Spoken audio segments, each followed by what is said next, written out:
Hey, what's going on, guys? My name is KarQ. Welcome to the KarQ, the KarQ Archives channel, where we do VOD reviews, gameplay, and patch notes, and anything I want on the second channel, all live from my stream at twitch.tv/KarQ. Today we have some Echo DPS gameplay from LiquidFizz on Lijiang Tower.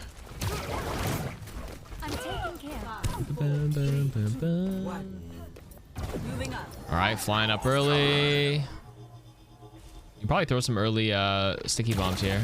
Bad. A bit late. I mean, you kind of just saw one. You went for it. I was gonna say beam him. Oh, easy, easy. Okay. Other than the mechanics, it was fine how you played that first part. Beam activated. I think you want to deactivate it and then you just try to go for the shot here. Did you have to reload there, or were we out of ammo? Oh, you were. Okay, the aim was a little questionable, but the idea was fine. You sticky bomb. Now you're just pressuring from this when you choke point. You saw someone low there, pressuring from the front. I think you'd actually benefit more from, yeah, instead of flying up to the left, I actually think you should be going on a flank right now. As soon as you see they collapse on this side, I think you'd actually take your time and fly over on this side. Or like just fly through the upstairs up here to just switch angles. You had hit him from like a little mini off angle here. If you're just playing straight away up front, like right here, you might as well just play like Junkrat or something. I think there was a few opportunities to kind of catch some people from behind and land some more reliable sticky bombs instead of going for like the tanks there, but it's all good. This is having trouble holding space, but that's what I mean. That's if you can kill some people in the backline, you naturally would make space for your Rhine. Obviously, if your Rhine fell behind space-wise and his shield's breaking, he's gonna get pressure. But their DPS is just onslaught of damage onto your tanks. Like, yeah, your option is to kind of like, I guess, do some damage back to their tank, but your Rhine's already in that psychological state where he wants to backpedal. So your best bet is to actually just kill someone in their backline, so there's less pressure forward.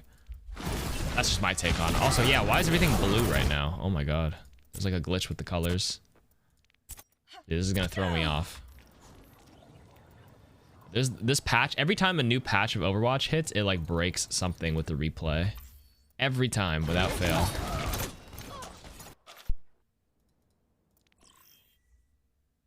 Now arriving at Lijiang. Something breaks. Thanks, Bell, for the 100 bits. Appreciate it. Good luck, have fun, heart. Okay, you are red. You're trying to go for blue here. A bit. Oh, almost. You can actually kill him. Okay, you have to fly away here. That's the thing when you're playing like Mercy Echo. You have two people. You're sending a Mercy to pocket you the whole time, so the resources are heavy on you. You got to have some crazy impact right now. You're gonna be pulling that.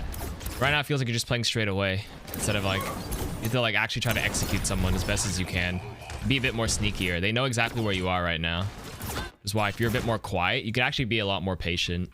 I started watching a bit more DPS players just so like I could see how I can improve too. And because I actually thought about playing like DPS or open queue a little bit more to actually get more into the role mid game. But like the way I see some of the pros, they actually just sit. There's just so much more patient than you actually would expect. You didn't ask for pocket, but that's what I mean. Just make use of the resources you have. Like if you're a tank player and you know your Baptiste is pocketing the shit out of you, you know you can be more aggressive. You have a Mercy pocket. I think you should be. You can obviously like you can take advantage more of like that pocket and go more aggressive into angles that you. If you were alone, like yeah, taking like a cheeky off angle, you better be sure you're gonna kill someone because they can turn and kill you if you're isolated. But if you have resources, you have to take advantage of that, which I don't think you're doing enough of right now. I feel like you could have thrown your stick. Did you throw your abilities before you cloned?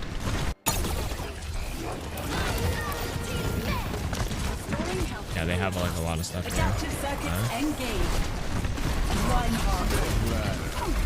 This is fine.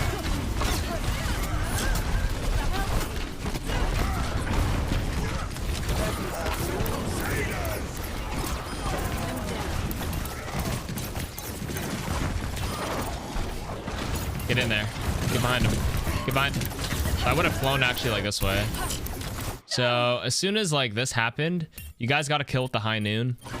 Like right here, instead of backpedaling and panic flying, I probably would have like flown this way over here and you would have pulled two people off of them, which gives your team an entire opening to go. Even if you don't feel like killing the Zarya and you know she's going to high energy beam you, if you just fly over this and just kite it and stay in the air like this and just make circles, if you have good movement here, there's no way the Zarya kills you, number one. Number two, it literally opens up the entire fight for the rest of your team. Because once she stops focusing you, then she's going to go back and focus like the front line.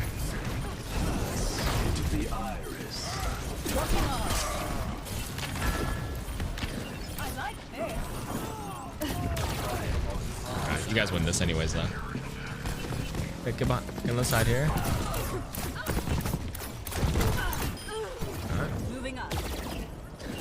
Alright, shoot the spawn doors. There's no fall off damage for Echo. Or try beams. Or try shots. So just keep pressing them. Same with their sticky bombs. Just fire them into chokes and just try to build your next ultimate here and take advantage of that. Yeah. They don't really have do they have any hit scans? They have no hit scans, so you should be thriving here. Genji, Reaper, Ryan, Zarya, like you should hunt. You're playing two straight away. I just looked at their comp. They actually have like no McCree or anybody that can actually turn and kill you reliably. You should be farming and living in their backline right now, in my opinion. Like living there.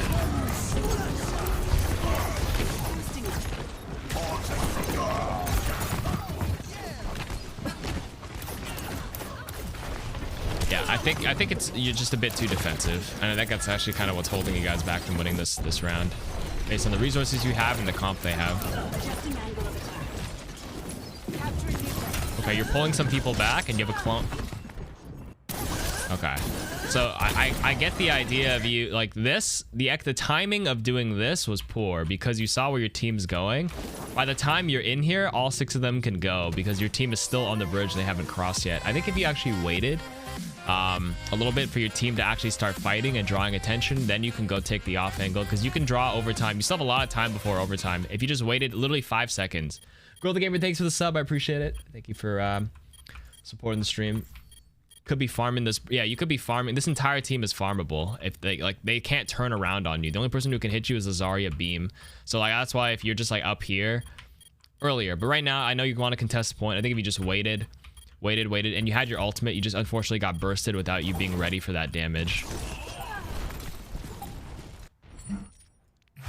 I think being patient, timing it, and definitely living in their backline here. That's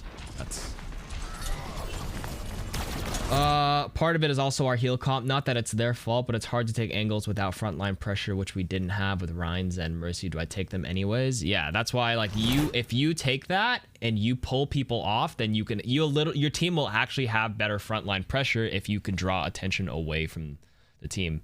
The thing, it goes hand in hand. It's hard for a DPS to make space if their tanks aren't getting space, if your tanks aren't taking space. But on the same vein, if you are taking space on behalf of your tanks because of the comp, because you have resources like you have Mercy, Echo, you'll naturally help your tanks take space, if that makes any sense. Yeah, you can't take space if they don't have space, but you can give them space if you take space. And it works on that map because Lijiang Gardens has the biggest skybox, and Echo Mercy thrives, number one, on that map, and number two, they don't have a comp to deal with you. So you'd actually be like the one taking the space there, 100%. On that map specifically. Now on this map, if you do the same shit, it might be a different story, because this map isn't... Hold on, can somebody...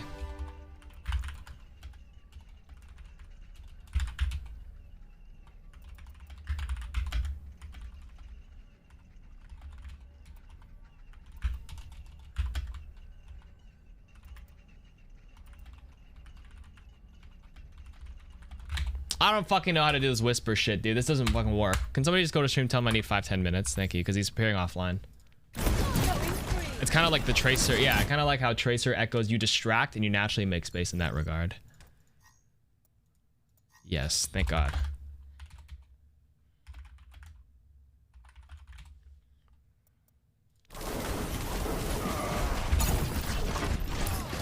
Now, flanking here is more difficult based on the map geometry.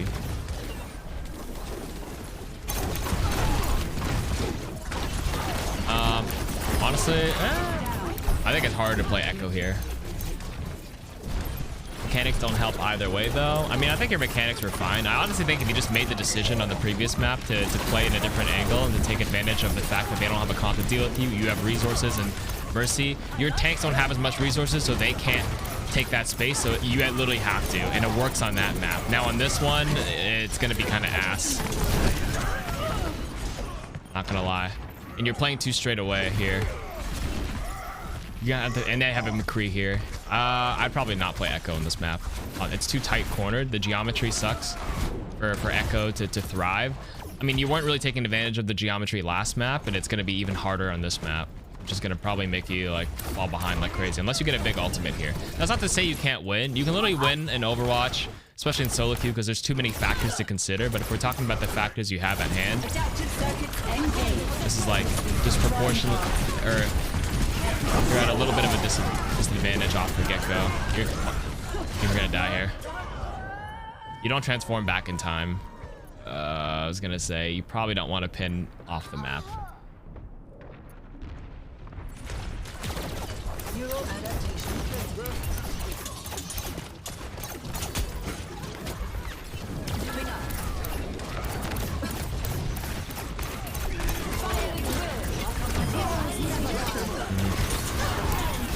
Oh, big Junkrat play.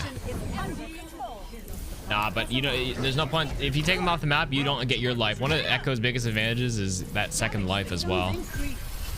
Even if you just pinned him and transformed out, you could probably burst him right after, like when you revert back, or just keep swinging because you have the free life. Fly up in the air, then you at least stay alive to help with that.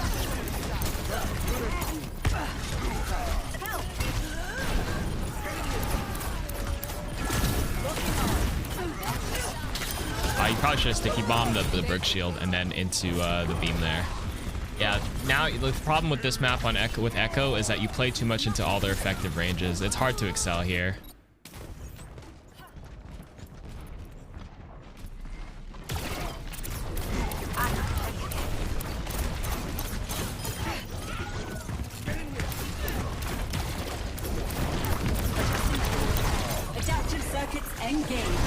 I think that transformation was a little early. You better just pin his ass. Okay. You better die here. Alright, good.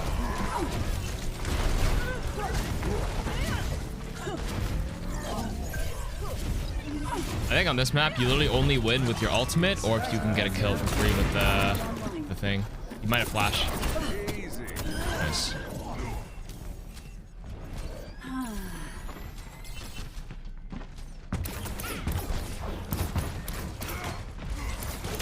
You have no fall off. You can just keep spamming here. Tri-beam might spread a little bit, but yeah. That's good. You might kill him. Okay, no. Yeah. Then you get put into range of the blade.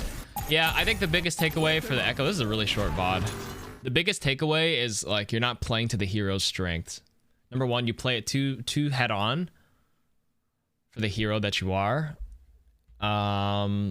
Like there's definitely times where you shouldn't be off angling and playing behind them, but like this one was a bit harder to tell, but for this map especially it was more evident because this is actually a stronger Echo map. I just don't think you're taking advantage of what your hero has to offer. Like you'd actually find based on your play style, I think you'd be better suited playing something else. And based on like the resources you're having, that guy is one of the parts of like playing DPS. You also have to recognize, yes, what resources you have, what resources the tanks have. You made the assessment and you were correct that your Rhine was falling behind. You couldn't take space. So you tried to play like head on to help with the frontal tank pressure. But you have to notice that doesn't work as well as Echo because one of your biggest perks is assassination with those beams. And especially because you have a Mercy pocket and this map has a 0 skybox until like you're up here. You can keep weaving around in circles on this tower and they have no people to counter you. You have to look for those factors and take advantage of that, especially if your team has fallen behind. This map was kind of a wash on the second one just because I think your team was already mentally boomed, number one. And number two, like it's just a lot of head-on frontal stuff.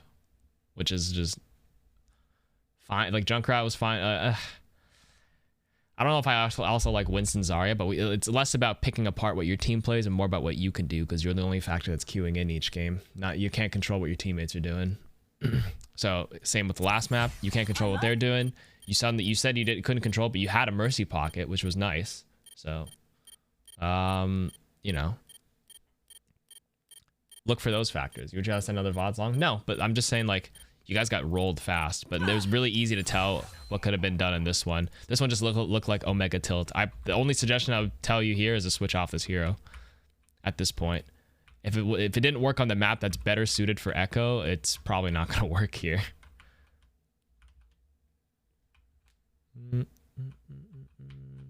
All right, well, chat will have a guess at LiquidFizz's rank. I'm pretty sure this is like 2,800. I think chat's thinking 2,800 as well.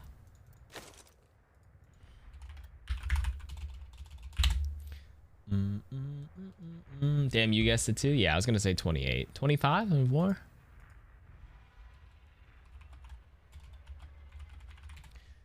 $28, $27, plat.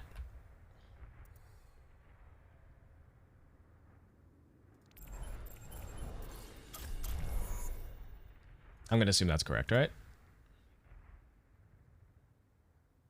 3,800 divided by 2 plus 600. Doing some math here. What is that? Oh, 4,800 divided by 2. It's about 3K. Yeah, 28 to 3K.